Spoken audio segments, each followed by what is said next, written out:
Olá, eu quero dar primeiro boas-vindas a vocês que nos assistem no canal TV Nova Luz, nesse nosso programa Consciência e Transformação. Nós estamos iniciando hoje, para minha grande alegria, estamos estreando esse programa aqui na TV Nova Luz, que vai ao ar toda sexta-feira, de 11 ao meio-dia, nós vamos estar aqui ao vivo, né? Ou seja, errei, Cassiano? Errei, dá para voltar? É isso, é ao vivo, ou seja, nós não vamos gravar, vai ser ao vivo. E o meu objetivo e a grande intenção de ser o programa ao vivo é a sua participação. Ou seja, nós vamos fazer um programa onde você vai participar em parte desse programa, no segundo bloco desse programa, trazendo a sua dúvida, a sua questão, o que você gostaria que eu respondesse sobre as suas dificuldades, ou sobre dúvidas sobre o comportamento, enfim. O nosso programa Consciência e Transformação, ele vai abordar exatamente isso. Questões relacionadas ao comportamento, à psicologia, à espiritualidade, vida passada, as influências espirituais, enfim, toda essa nossa trajetória ao longo de tantos anos estudando e trabalhando com essa dimensão da psicologia e da espiritualidade, nós vamos estar trazendo para você da seguinte forma. Nós vamos trabalhar e vamos procurar colocar o nosso programa da seguinte forma. No primeiro bloco, nós vamos sempre estar falando sobre algum tema importante, sobre comportamento, sobre a psicologia, e nesse sentido você pode mandar a sua sugestão também, porque com a sua sugestão eu vou poder abordar nos próximos programas aqueles temas que são mais pedidos e que de repente têm um maior interesse para todos vocês. Então, na primeira parte eu vou abordar algum tema relacionado a esses grandes temas da psicologia e da espiritualidade. No segundo bloco eu vou responder as suas perguntas, as suas questões. Então você pode mandar, que a nossa produção está aí atenta, pegando no chat aí do YouTube, você vai poder então mandar as suas perguntas, as suas questões, e eu vou então selecionando aqui junto com a produção, e nós vamos responder a vocês, a todos vocês, na medida do possível, sempre contando com a colaboração e com a participação de todos vocês que nos assistem. Eu quero dizer para vocês que, para mim, é uma grande alegria, uma alegria enorme estar junto com vocês, todas as sextas-feiras agora, nessa 1 hora, onde a gente pretende fazer muitas trocas, experiências, trocar com vocês as nossas experiências e poder ter um momento bastante interessante de reflexão, de aprendizado, de transformação. Essa tem sido a minha principal preocupação e foco em todos os trabalhos profissionais e desenvolvimento que eu venho participando. A transformação da consciência do ser humano. Então, só que dentro de uma visão diferenciada do ser humano. Então, e é isso que eu queria hoje, aquecendo esse nosso programa, começando nesse primeiro programa, abordar essa questão. A diferença da visão de homem que a gente tem trabalhado ao longo de todos esses anos, uma visão de homem que amplia a visão tradicional da psicologia, porque traz decisivamente a dimensão espiritual no entendimento do comportamento, do psiquismo e também das patologias, dos problemas, das dificuldades, dos nossos comportamentos diários, os nossos comportamentos do dia a dia. Então, o que tem de diferente nessas questões? Quando nós pensamos nessa visão de homem diferenciada, eu estou incluindo a dimensão espiritual. E, nesse sentido, eu trabalho e sempre trabalhei com a hipótese de trabalho da reencarnação. Ou seja, a visão de homem que a gente vai estar trabalhando é sempre aquela que considera a dimensão do corpo físico, a dimensão do ego, a dimensão de uma essência espiritual, mas principalmente que nessa visão de homem, nesse homem com essa composição, nós estamos então dentro de um processo de crescimento e desenvolvimento espiritual ao longo das nossas diversas encarnações, onde a gente vem promovendo o desenvolvimento da alma humana, o desenvolvimento do nosso espírito. E daí, então, a importância que a gente observa nas diversas experiências que nós temos na vida, e nesse sentido nas nossas vidas, no sentido de alcançar e ampliar essa consciência espiritual, o desenvolvimento de certas virtudes, de algumas qualidades, do desenvolvimento de alguns sentimentos que nós ainda temos dificuldade de viver ou vivenciar no nosso dia a dia. Então, é nessa visão de homem que nós vamos estar baseando e temos baseado todo o nosso trabalho. Quando a gente trabalha, então, com a regressão de memória, com uma prática de desenvolvimento individual, um desenvolvimento pessoal, nós estamos considerando o desenvolvimento, em última instância, o desenvolvimento da alma humana. Então, essa visão de homem que vai diferenciar a forma como, então, nós vamos estar olhando o ser humano, o comportamento do ser humano, e também os problemas, as psicopatologias de uma certa forma, nós vamos poder entender que a maioria dos problemas que nós temos hoje na nossa vida, dos comportamentos inadequados, ou de algumas das doenças psicológicas que nós passamos, dos conflitos que nós vivemos, eles são resultado de uma repetição que nós viemos promovendo ao longo da nossa existência, da nossa vida, e então ao longo das nossas existências, e que vem promovendo, causando, gerando aquelas dificuldades que nós temos na vida atual. Então, por exemplo, muitas vezes a gente fica mais fácil de a gente compreender quando a gente usa um exemplo de uma patologia. Então, se nós pensarmos, por exemplo, numa fobia. Então, uma fobia, a gente vai ter um programa que a gente vai abordar especificamente, mais aprofundado, a questão do tema das fobias, mas eu quero dar só um exemplo didático. Quando nós temos uma fobia, quer dizer, um medo exagerado de um determinado objeto fóbico, como nós chamamos, então a pessoa tem um medo de lugar fechado. Ou seja, naquele contexto, naquela situação, ela tem uma intolerância àquilo, ela tem um medo exagerado, desproporcional, de que ela vai morrer sem ar, que vai acabar o ar, que ela vai ficar pressionada, que vai morrer soterrada.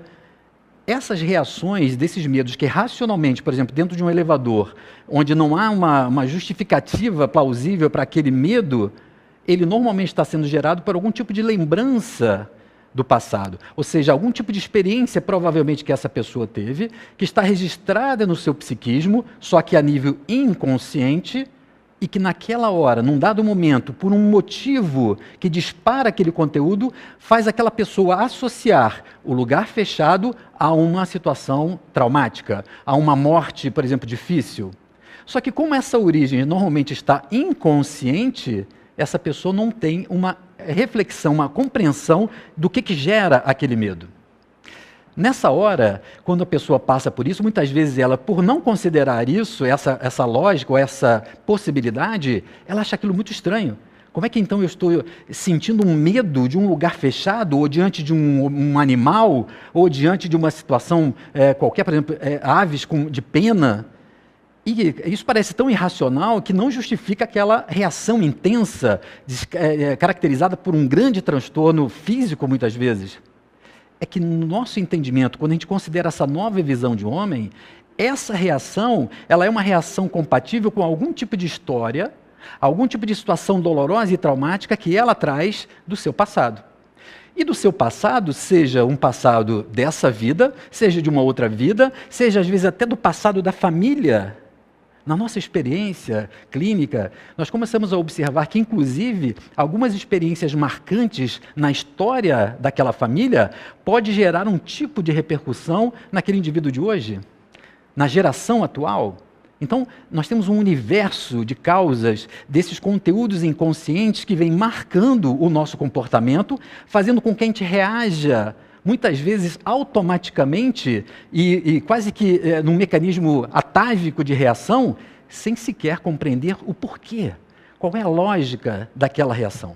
Então imagine, se eu tenho uma experiência no meu passado, de uma morte por soterramento numa mina, eu estava trabalhando numa mina, tem um tremor de terra, cai tudo aquilo em cima de mim, e eu então agonizo até perder as forças e o ar morrendo soterrado, essa experiência pode ficar registrada de tal forma no meu psiquismo, que aí quando então eu desencarno, apesar de perder o corpo e morrer, entre aspas, naquela existência, a minha individualidade espiritual permanece viva. E pode então trazer aquela experiência de uma forma tão marcada no meu psiquismo, que ele permanece mesmo quando a gente vai para uma outra encarnação, só que permanece a nível inconsciente.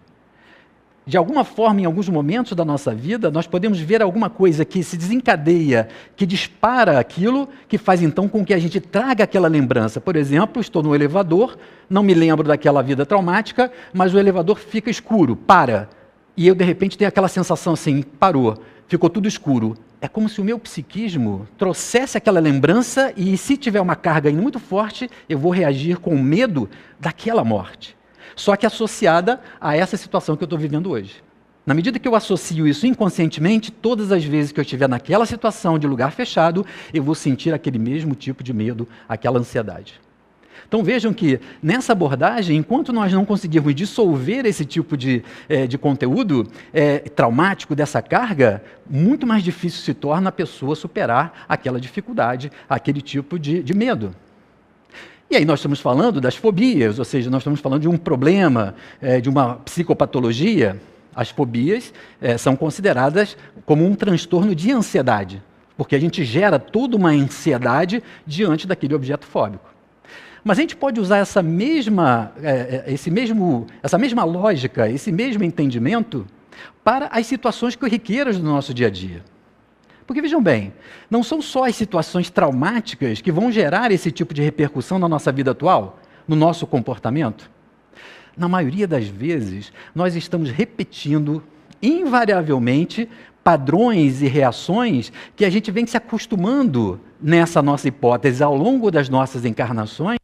Nós viemos repetindo alguns padrões, da forma como a gente lida com a vida, da forma como a gente lida e faz para poder sobreviver, para poder ser feliz, a forma como nós nos relacionamos.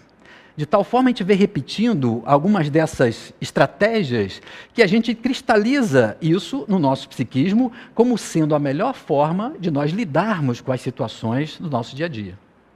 Assim, quando nós hoje, na vida atual, não nos lembrando de nenhuma vida passada, não tendo esse acesso tão consciente desse passado, mas estamos nas situações de relacionamento, de trabalho, nós tendemos então a repetir esses padrões de uma forma muito automática.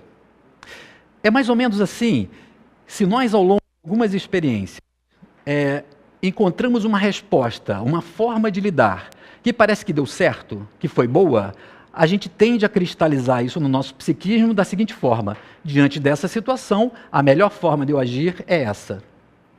Ou então, ao contrário, eu passo por uma situação muito difícil e começo a ver assim, não, o melhor teria sido fazer ao contrário, fazer diferente.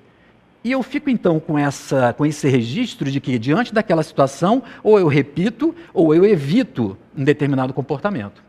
Isso às vezes fica tão cristalizado que de alguma forma nós vamos acabar repetindo automaticamente essa reação. Ou seja, quando nós então estamos na nossa vida de relação, no nosso trabalho, nos relacionamentos, as coisas e os estímulos que vão acontecendo nessa nossa vida de relação tendem a estimular essas nossas respostas. Porque nós funcionamos assim. O nosso comportamento, a nossa reação a um determinado estímulo, ela tende a ser aquilo que nós estamos acostumados, como nós estamos acostumados a reagir naquela determinada situação. Então, a minha resposta hoje tende a ser uma reprodução daquelas respostas que deram certo. Ou então, como eu falei, evitando aquelas respostas que podem ter sido ruins, que podem ter tido um desfecho ruim. Então, o registro fica de, nessa situação, eu não posso agir assim. De tal forma que quando nós estamos hoje diante das situações semelhantes, a primeira tendência nossa, automática, é de reproduzir e repetir aquele mesmo padrão de reação. Só que a vida nos coloca de tal forma situações diferentes que parece que nos leva e nos estimula a encontrar e buscar reações que sejam mais compatíveis com cada situação. Ou seja, nós não podemos imaginar que existe uma reação padrão que vai garantir sempre que nós estejamos felizes para a mesma situação. Porque as situações são muito diferentes. Nós vamos nos modificando ao longo das nossas experiências.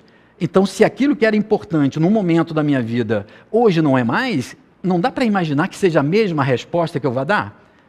Não dá para imaginar que seja o mesmo tipo de reação que seria mais compatível? Só que parece que a nossa grande dificuldade é exatamente essa, em ter a consciência de, naquela situação, poder avaliar e escolher qual é a melhor forma de reagir nessa hora. Porque muitas vezes nós somos assaltados por uma emoção que nos leva a uma reação ainda automática, impensada, fazendo então com que a gente repita ou provoque nas nossas relações diversos tipos de problemas. Esse parece ter sido a nossa principal preocupação. Quando um indivíduo tem reações, comportamentos que de alguma forma ele, apesar de identificar, de desejar modificar, de tentar alterar, muitas vezes ele não consegue fazer essa mudança porque simplesmente ele não tem consciência do que move, do que gera efetivamente aquela reação. Então, quando nós falamos, como o título do nosso programa, consciência e transformação, é porque nós só conseguimos transformar de fato a nossa ação, dar uma nova forma, um novo sentido à nossa ação, quando nós tomamos consciência daquilo que move a nossa vida. Porque muitas vezes, como eu falei, se nós temos, no momento da nossa vida, uma forma de ver aquilo que nós, por exemplo, valorizamos na vida, aquilo que nós julgamos que seja importante para a nossa felicidade, para o nosso crescimento, nós vamos buscar conseguir essas coisas. Então, se eu tenho uma visão muito material da vida, eu vou eleger nas coisas materiais o sentido dessa vida. Eu vou então eleger na posse, ao desfrutar as sensações daquelas coisas materiais, sendo o grande objetivo da vida. E vejam, não tem nenhum problema nisso, porque se o meu nível de consciência naquele momento está direcionado a esses valores, e aí então eu estou falando sobre um sistema de valores, então se o meu sistema de valores está associado a essa dimensão mais material, é coerente que eu vá buscar na experiência, na posse, no uso e no desfrutar das coisas materiais, a sensação de prazer, de felicidade, de sentido para a minha vida. Só que como eu considero essa possibilidade permanente de um desenvolvimento de nós como seres espirituais, ou seja, a vida vai nos colocando sempre num processo de aprendizado espiritual, nós sempre vamos estar buscando e alcançando novos níveis de consciência, que vão então eleger novos valores. Só que muitas vezes nós não nos damos conta disso. Percebemos ainda, estamos movidos por aqueles valores mais materiais, estamos ainda transitando na vida, nos comportando e reagindo para ter a posse dessas coisas materiais, mas já começamos a alcançar um outro nível de consciência, onde a nossa alma começa a buscar outros valores, diferentes só daquela posse material. E aí tem mais a ver com a questão dos relacionamentos, da questão da ética, enfim, vários outros valores. Mas como nós ainda não temos plena consciência disso, a nossa alma está buscando esse valor, mas a gente ainda continua agindo pelo modelo antigo. Isso cria um tipo de conflito, um tipo de atrito que vai se manifestar nas nossas angústias, nas nossas ansiedades, nos problemas e conflitos nos nossos relacionamentos amorosos, nos nossos relacionamentos familiares, porque de alguma forma estamos ajustando a nossa consciência para aquilo que é mais importante para o desenvolvimento da nossa alma.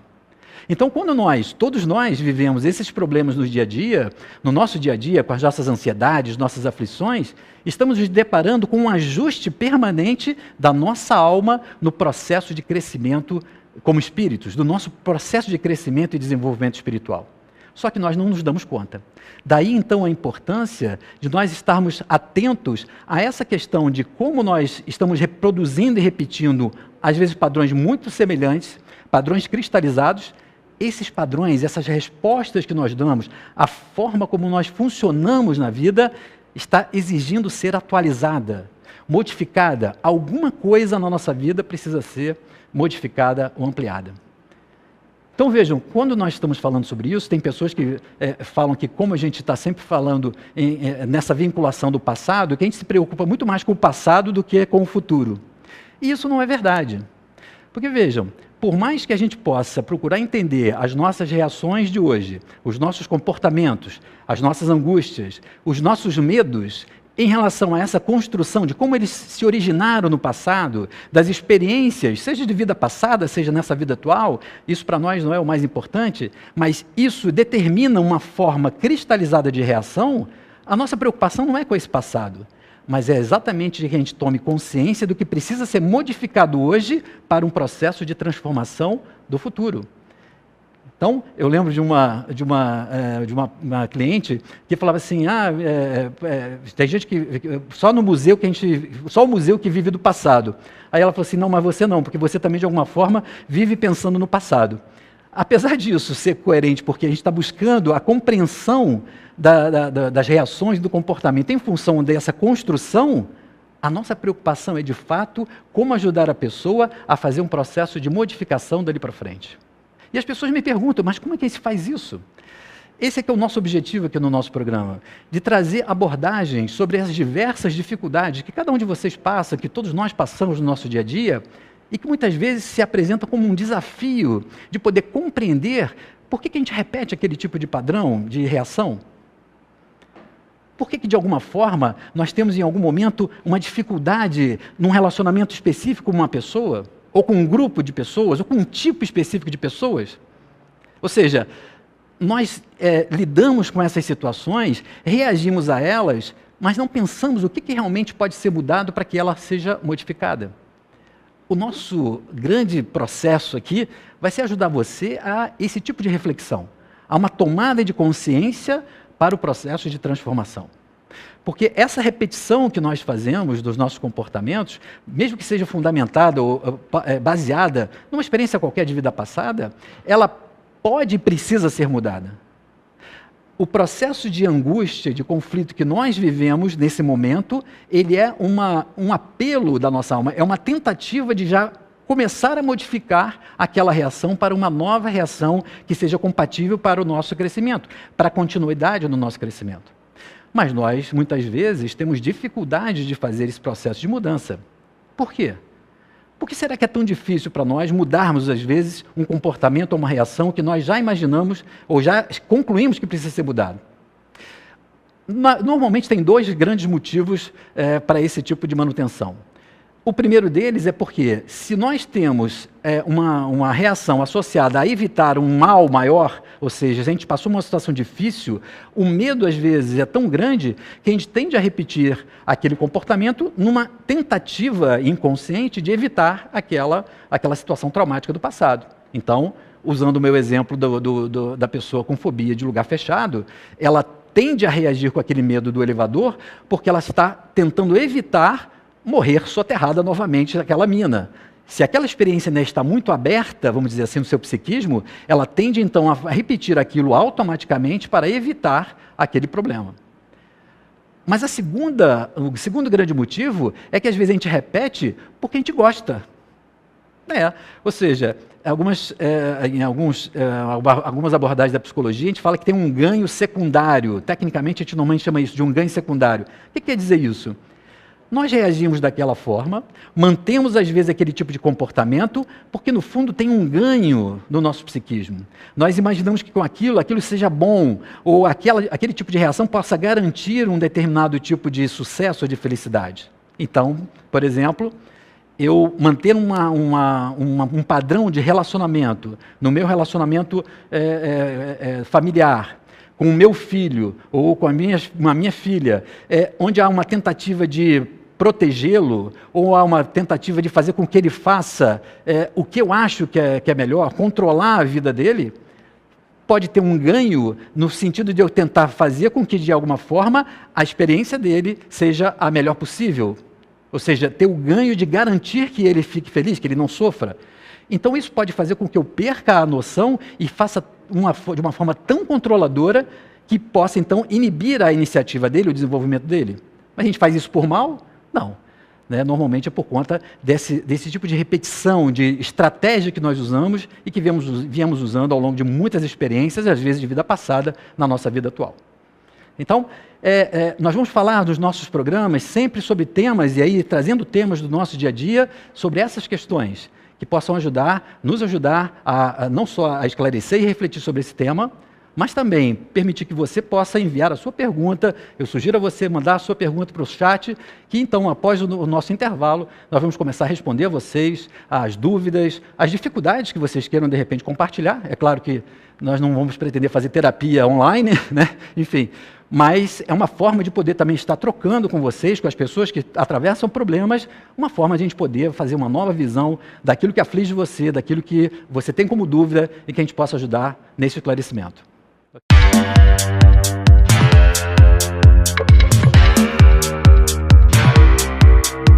Há 18 anos, o Clube de Arte vem mantendo atividades de divulgação do Espiritismo na TV, na rádio e na internet. Há 4 anos surgiu a Web TV Nova Luz, com 8 horas de programação diária transmitida pelo YouTube.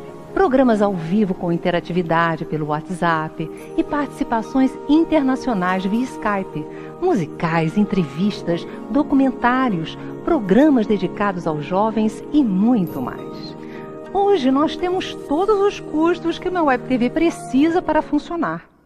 Eu convido você a se tornar um parceiro da TV Nova Luz. Juntos, Vamos ampliar a programação, criar aplicativos interativos, melhorar a qualidade das transmissões dos programas, manter os custos da TV e, por fim, ajudar a amparar a obra social Casa de Maria Clara, que funciona aqui no Grupo Espírita Eurípides Barçanufo, o Recanto da Prece, no Recreio dos Bandeirantes, no Rio de Janeiro. Entre no site tvnovaluz.com e clique no botão Seja um Parceiro.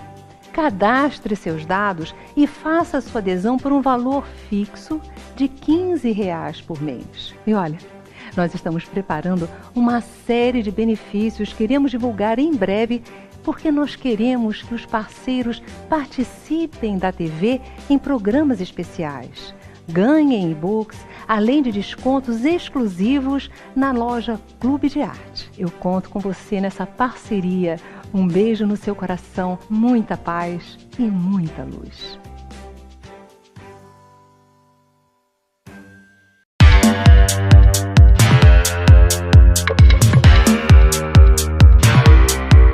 E como eu falei para vocês, agora é a hora de nós conversarmos. Ou seja, eu vou estar aqui consultando o nosso chat online, ao vivo, e vendo as perguntas que vocês trazem para nós, as perguntas e sugestões. Então, essa é uma outra dica importante para você.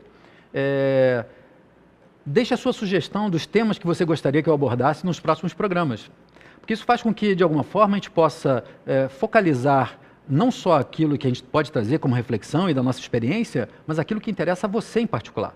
Então, mande a sua mensagem, você pode usar o contato no nosso blog, que de vez em quando passa aí que a produção coloca, www.miltonmenezes.com.br, que é o blog do Milton Menezes, e você pode então deixar o seu contato, a sua sugestão, ou até para a TV Nova Luz, porque a sua sugestão pode nos ajudar a construir e a fazer programas direcionados ao seu interesse, aquilo que realmente você quer ouvir nesse programa. E nós vamos agora ver aqui, já temos diversas contribuições, várias participações, o carinho das pessoas, deixando aqui os seus abraços, parabenizando, eu agradeço a todos aqui, e eu vou aqui ver algumas perguntas. Iris: bom dia, estou nesse processo de tentar a modificação interior, mas a pessoa que convivo não arreda pé do jeito de viver e pensar. Como agir? Obrigada. Pois é, Iris, né? E como tantos de nós passam por esse problema.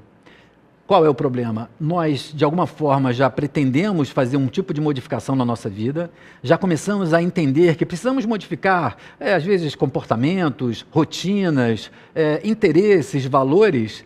Mas como convivemos num grupo familiar, ou com um companheiro, ou às vezes com um grupo de filhos, ou pais nossos, quer por diferença de geração, ou por uma diferença mesmo de valores, porque nós às vezes nos relacionamos com alguém, casamos com essa pessoa, temos um relacionamento, mas o processo de desenvolvimento pessoal, ele tende a ser diferente ao longo da nossa vida. Então, se nós não ajustarmos permanentemente esse tipo de interesses, as afinidades, nós podemos nos deparar em algum momento com uma diferença tão grande que dificulta muito o convívio. De tal forma que a gente quer, às vezes, um processo de transformação, mas a gente percebe que o outro não tem interesse, não está acordado àquilo, ou simplesmente não quer. Não é aquele, está transitando num outro tipo de interesse naquele momento da vida. É claro que aí o grande problema que nós normalmente temos é querer e desejar que o outro fizesse essa modificação para que a gente pudesse, então, continuar o nosso trabalho. Só que nesse momento a vida está convidando você e todos nós que passamos por esse tipo de dificuldade a desenvolver uma das coisas que eu julgo principal nas dificuldades de relacionamento amoroso e familiar. A tolerância nossa de conviver com o que é diferente, conviver com a diferença. Porque não adianta nós querermos que o outro tenha a mesma perspectiva, o mesmo interesse que nós estamos colocando para a nossa vida. Mas muitas vezes o afeto, os compromissos, as responsabilidades nos levam a ter que desenvolver essa aceitação da diferença do outro, a tolerância em relação a isso, para que a gente possa manter as estruturas da família, de um casamento, de um relacionamento com o filho. Nós vamos ter agora, no início de abril, um workshop sobre conflitos familiares, que eu vou abordar exatamente essa questão. Como nós, no âmbito da família, nós muitas vezes temos dificuldades para empreender o nosso processo de transformação, porque estamos numa família desafiadora. Estamos procurando estabelecer relacionamentos nessa família que apresentam grandes dificuldades. E eu vou antecipar então para aqui, para você, Iris, e para todos que estão nos assistindo agora, que muito em breve, no blog, eu vou estar disponibilizando um e-book que eu falo exatamente sobre isso. O título do e-book é Timing. Quando, então, aquela pessoa que nós gostamos no relacionamento, do nosso relacionamento, nós percebemos que está num time diferente, está num momento diferente de vida. Como a gente faz? Então, a gente vai trazer isso no e-book que vai estar disponível no nosso blog. Em breve, provavelmente já na próxima semana, já vai estar disponível para vocês poderem acessar esse blog sobre relacionamentos amorosos. Vamos ver aqui as outras contribuições. Ederson Caetano, de Varginha. Então, o pessoal de Varginha, um grande abraço para o pessoal de Varginha, tenho grandes amigos do pessoal de Varginha. Milton, nos dê dicas práticas para identificar e não permitir que personalidades de existências passadas atrapalhem nossa vida e nossa existência atual. Excelente pergunta, né, Ederson? Como nós podemos identificar? Uma das dicas que eu posso dar a você é começar a observar aquelas reações que você percebe que repete automaticamente, e que de alguma forma já te incomodam e que você muitas vezes não consegue identificar o motivo, que não tenha algo razoável para aquela reação. Seja uma reação de irritação, de impaciência, de insegurança, de medo, porque normalmente essas reações mais exacerbadas e que nós temos dificuldade de perceber o motivo ou a desproporcionalidade daquela reação, são a primeira grande indicação que nós buscamos de uma personalidade do passado que ainda tem campo, ela tem ainda um acesso à sua vida, à sua reação, de tal forma que diante de alguma situação, aquela personalidade ela volta a agir. Tanto é que, tecnicamente, eu costumo ensinar isso para os meus alunos, chamando de subpersonalidades. Ou seja, não é a sua personalidade, mas nós temos pequenas subpersonalidades que têm essas características. E, muitas vezes, essas características que remontam a experiências passadas, elas estão tão cristalizadas que naquela situação, aquela subpersonalidade vem, reage, responde daquela forma e depois vai embora. Uma outra dica importante de vocês perceberem esse movimento das personalidades ou das subpersonalidades do passado é quando nós falamos algumas coisas assim. Quando eu vejo, eu fiquei irritado e depois eu me arrependo de ter sido tão grosseiro, tão agressivo. Veja que quando a gente usa essa frase, olha que interessante. Quantos eus tem nessa frase? Quando eu vejo, quer dizer, é um eu que vê, eu reajo de uma forma irritada, agressiva. Então é um outro eu. E depois eu me arrependo de ter sido assim, como se fosse um eu diferente daquele que estava irritado e agressivo. Nessa hora, quando a gente percebe essa dinâmica, muito provavelmente nós estamos falando de núcleos que estão relacionados a nossas experiências passadas. Vamos continuar aqui para ver as nossas... Nós temos diversas contribuições, eu fico muito alegre de ver as pessoas participando aqui. E eu tenho que me acostumar aqui com esse mouse, porque esse mouse aqui é o contrário. Vamos lá. Acho que não podemos temer olhar para os nossos próprios defeitos. É assim que conseguimos identificar onde mudar. Evelane, é isso mesmo, Evelane. Quando nós nos dispomos a aceitar que nós temos as nossas imperfeições, é o primeiro grande passo da transformação. Poder perceber aquilo que é inadequado, aceitar aquilo, para poder então, de fato, transformar. Porque tem muitas pessoas que, ao identificar algum comportamento inadequado, se tratam de uma tal forma, com um nível de exigência, com um rigor, que distancia da possibilidade de melhora. É um paradoxo. Muitas vezes, ao invés desse rigor auxiliar na mudança, ele enrijece, ele dificulta o processo de transformação. O processo de transformação ele passa, basicamente, no primeiro momento, da gente tomar consciência daquilo que nos aflige. Esse é um tema que a gente vai abordar em breve num dos nossos programas. Como nós partimos de um processo de conscientização para o processo de transformação. Ok? Milton, tem uma amiga que tem várias fobias de sair sozinha, de ficar presa em temporal, de sair à noite, de modo que que isso limita ela a várias coisas. pode estar relacionado a mais de uma vida? Veja, muito provavelmente está relacionado a várias experiências traumáticas. Eu costumo chamar que essas são as pessoas, são os clientes polifóbicos, né? Ou seja, eles têm várias fobias. Isso é muito comum, não é tão raro como a gente imagina. Pessoas que desenvolvem uma estrutura de medo, de insegurança e incerteza, e aí então várias experiências que nós trazemos do nosso passado, e experiências às vezes difíceis, de mortes difíceis, ou de situações muito desorganizadoras, enfim, elas ficam ainda tão vivas que diante de um quadro de incerteza e insegurança, esses medos vêm de uma forma mais diversificada. Então, certamente, eu poderia afirmar a você que essa sua amiga, pelos tipos diferentes de fobia, estão associadas a experiências de vidas passadas diferentes. Às vezes, você tem um tipo de fobia, por exemplo, de lugar fechado ou de sair no temporal, que pode estar associada a mais de uma vida. Ou seja, às vezes nós repetimos algumas situações e como aquilo ficou muito forte, a gente não consegue se libertar daquela reação e quando a gente vê, a gente está repetindo uma reação de medo. E isso vai, ao invés de aliviar, reforçando aquela reação. Até que chega então numa vida atual, a gente não se lembra disso, mas isso vem à tona. Vem trazendo um nível de aflição, de ansiedade, mas com certeza é um momento também da sua amiga de estar promovendo um grande processo de transformação em relação a essa insegurança, em relação a esse tipo de incerteza. Às vezes tem a ver com controle, mas com certeza é algo que nessa multiplicidade de fobias está levando essa pessoa a um processo de transformação do seu comportamento, da sua atitude diante da vida. Vamos ver outras perguntas aqui.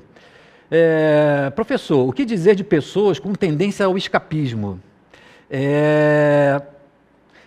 Aqui pelo nome aqui eu não consigo identificar qual, parece que pode ser Fátima. Bom, a tendência a uma personalidade escapista normalmente são as pessoas que têm uma dificuldade de enfrentar as responsabilidades, de enfrentar decisões, de enfrentar às vezes as consequências de uma determinada atitude. Então, o escapismo é uma estratégia para a gente evitar um tipo de situação que tenha uma consequência ruim, que possa ter uma repercussão diante de uma decisão. O nosso psiquismo, então, desenvolve uma estratégia, na maioria das vezes inconsciente, onde ao invés de nós enfrentarmos a situação, a gente escapa, a gente evita, a gente dissimula. A pessoa faz isso por maldade, por malícia? Na grande maioria das vezes, não. Normalmente, o que está por trás de uma personalidade escapista é o medo. O medo de enfrentar as consequências de uma decisão, de uma ação, de uma escolha, fazendo então com que pareça que a melhor forma é escapar, evitar enfrentar aquela grande ameaça.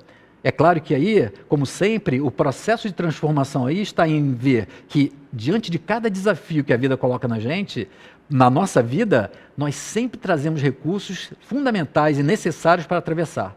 Mas essas experiências, às vezes, inibem a melhor resposta. E parece que aí é que é o nosso grande desafio. Diante de uma personalidade escapista, e se eu percebo isso, qual é o meu medo? É o medo de quê? Qual é o tipo de temor que eu tenho de enfrentar uma determinada situação? É isso que vai forjando, então, um nível de coragem e de superação desse medo para que, de fato, a gente possa modificar, transformar essa atitude escapista. Temos várias perguntas, nós temos muitas pessoas assistindo, estou muito feliz, quero abraçar todas. Muitas perguntas aqui, com certeza, não vou conseguir responder. Enfim, o pessoal, a Rosiane Palhoça, de Santa Catarina, um abraço a todos que já têm mantido contato comigo. Tenho medo de água, seja piscina ou mar. Lembro que minha irmã mais velha me afundou na praia quando era muito pequena e até hoje não consegui aprender a nadar, pois não consigo confiar em ninguém. A Deise Loureiro. Deise, as experiências traumáticas, quando a gente fala de experiências traumáticas, e eu falo, vocês observam que quando eu falo, por exemplo, da terapia de vida passada, eu uso ela no singular. Né? Eu sempre falo terapia de vida passada, ou então a nossa vida passada. Por quê? Para a realidade e para a vida espiritual, é vida passada do espírito. Então, de hoje, desse momento que nós estamos aqui agora no programa Consciência e Transformação, para trás é a vida passada do ser espiritual. Então, pode ser uma situação traumática dessa existência, na infância dessa vida, pode ser uma experiência numa outra vida, pode ser numa experiência naquele período em que a gente está entre uma morte, um desencarne e um novo nascimento, porque como nós estamos vivos, algumas coisas nós podemos viver nesse período, e que podem ser tão marcantes que podem estar associadas a um trauma, uma reação fóbica como essa. Então, a sua experiência infantil, com certeza, ela tem um papel nessa sua resistência, na dificuldade de lidar com o estímulo ou com a situação da água. Só que, na minha experiência desses anos todos, eu tenho visto que situações como essa que você viveu, quando a sua irmã, numa brincadeira, afunda você na piscina, ela não é normalmente a geradora do trauma principal. Mas como ela tem essa característica de uma possibilidade de você morrer afogada ali, ela é o que eu chamo de evento desencadeador. Aquele momento é onde desencadeia alguma situação ainda antiga, onde provavelmente você teve alguma outra dificuldade mais drástica, mais traumática com a água. E às vezes pode ser realmente afogada, ou pode ser uma outra situação completamente diferente. Isso é uma coisa muito interessante que eu queria compartilhar com vocês. Às vezes, eu já aprendi isso há muito tempo na minha vida profissional, trabalhando com regressão de memória. Às vezes a gente vê assim, então a pessoa tem medo de piscina, morreu afogada na vida passada. E aí você vai fazer uma regressão, a pessoa não morreu afogada, ela morreu, sei lá, asfixiada por conta de que ela estava com tuberculose, ou então porque ela morreu numa masmorra úmida. Muitas vezes não tem essa correlação tão direta. Para cada um de nós tem uma experiência e uma história que acaba resultando no tipo de comportamento, no tipo de dificuldade que cada um de nós tem. Vamos a mais perguntas. Teve uma pergunta aqui interessante que eu agora não estou localizando, que tem várias contribuições aqui, eu estou achando muito, muito legal. Mas eu tinha visto aqui, agora ela me fugiu. Mas eu quero respondê-la assim mesmo. Me fizeram uma pergunta assim, quer dizer então que nós estamos mais inconscientes do que conscientes? Eu gostei muito dessa pergunta. É uma boa pergunta, por quê? Eu diria que na maioria das vezes as nossas reações, formas que nós lidamos com as situações na nossa vida, são muito mais repetições automáticas de conteúdos inconscientes do que realmente escolhas da forma como nós vamos agir e reagir em determinada situação. Essa pergunta é muito, muito adequada, porque eu costumo dizer e brincar isso quando eu falo nas aulas e palestras sobre isso, nos seminários. Nós repetimos e reproduzimos esses nossos padrões do passado muito mais do que nós imaginamos.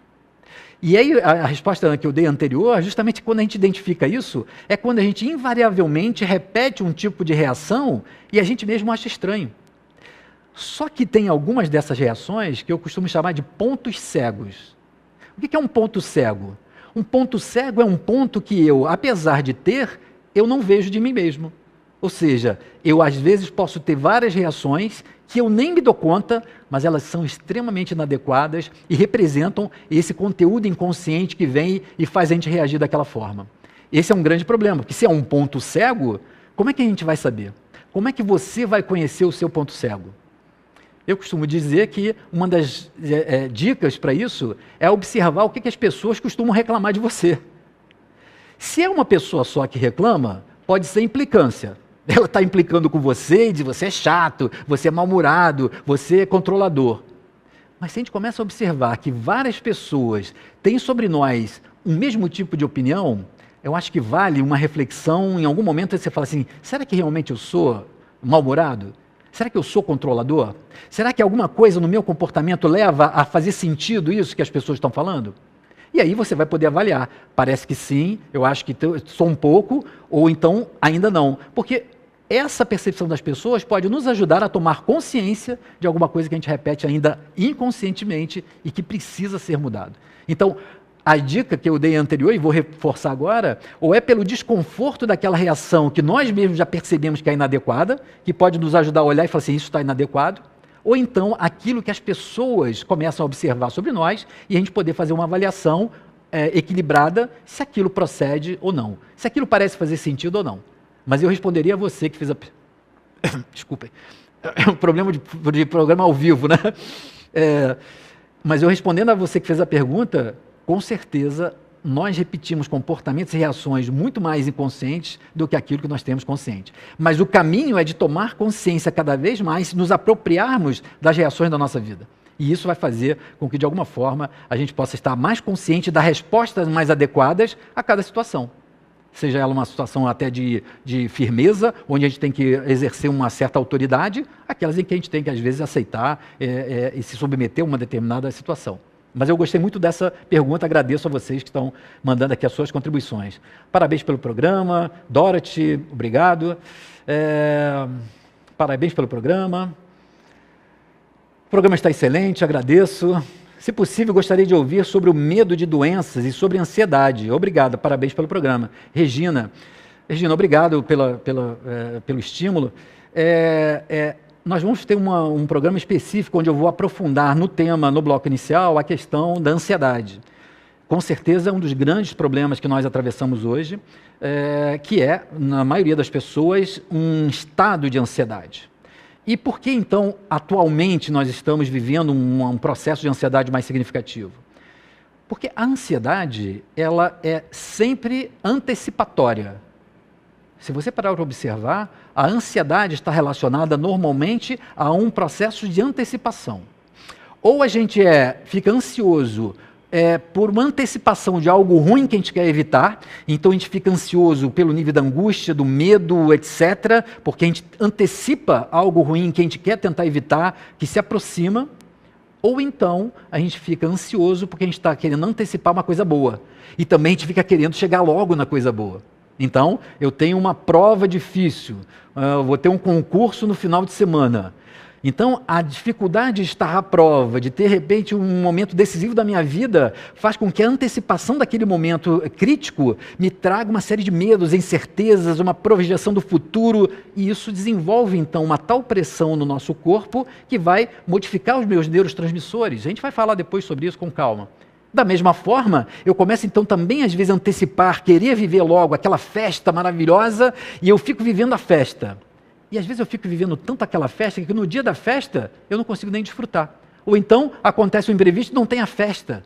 A frustração por conta daquela expectativa acaba trazendo então uma série de repercussões, inclusive orgânicas, que podem se desencadear, podem desenvolver inclusive um problema mais grave. Nós vamos abordar, inclusive, os diversos tipos de ansiedade, porque a ansiedade pode encaminhar-se para um quadro mais grave, como o pânico, por exemplo. O transtorno de pânico é um transtorno de ansiedade. E nós vamos falar desde as pequenas ansiedades até esses quadros mais severos de ansiedade. Então, obrigado, Regina, pela sua pergunta. Nós vamos estar continuando. Foi a Ana Célia que perguntou sobre a questão de ser mais inconsciente do que consciente, né? Obrigado. Beline, grande abraço, Beline, saudoso Beline.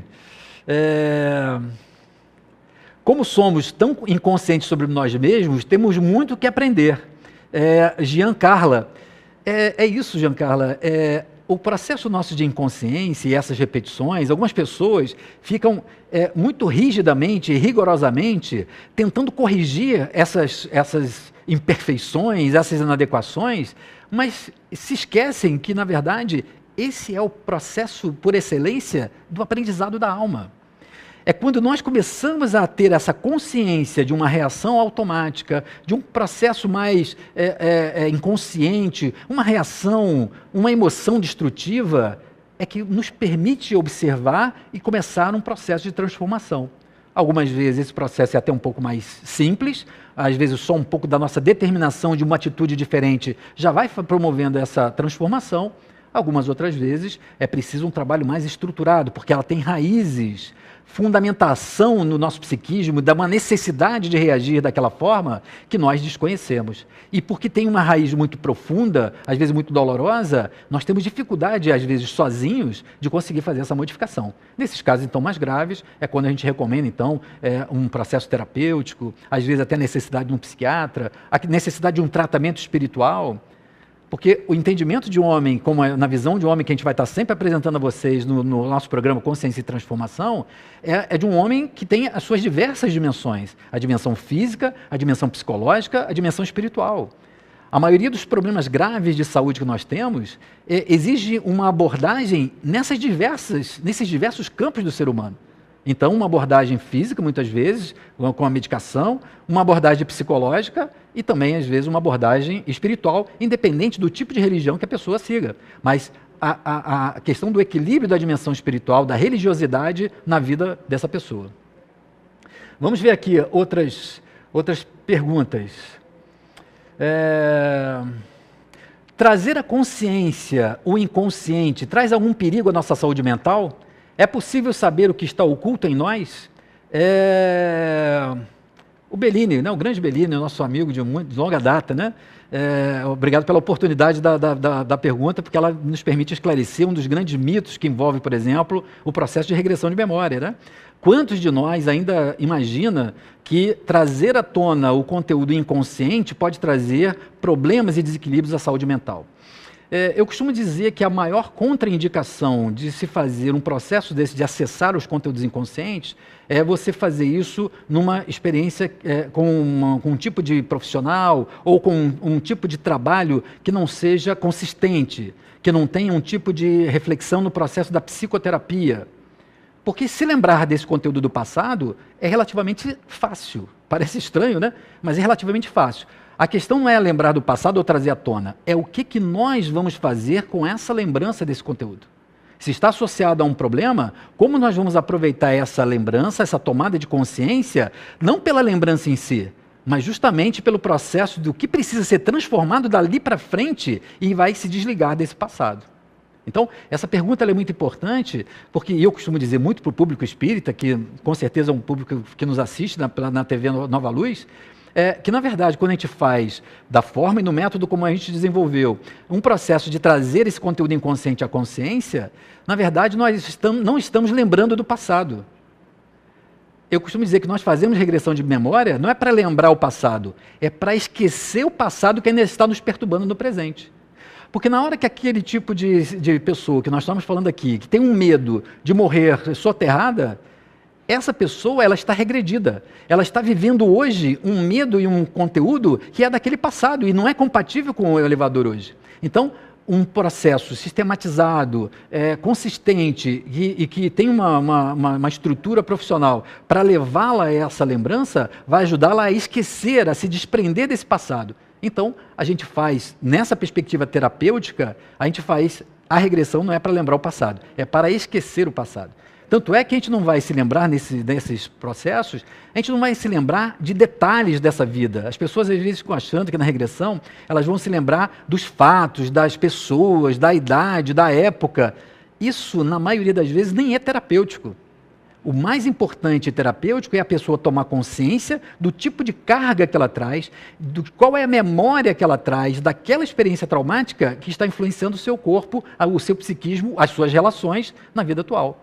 A gente faz uma regressão, a gente não vai ao passado, a gente vai acessar como esse passado está hoje no presente. Na medida que há uma ressignificação, tecnicamente a gente chama de ressignificação desse conteúdo, eu posso então ter respostas mais adequadas. Então o nosso processo, o processo que nós utilizamos no processo terapêutico, por isso que ele é eu chamo de terapia de transformação da consciência, não tem a ver só com a lembrança do passado, mas tem a ver com aquilo que a gente precisa transformar hoje para ter um futuro mais equilibrado, um futuro de felicidade, um futuro de equilíbrio. Então, não há um dano para a saúde mental se for feita de uma forma sistemática, de uma forma com método consistente, de uma forma séria.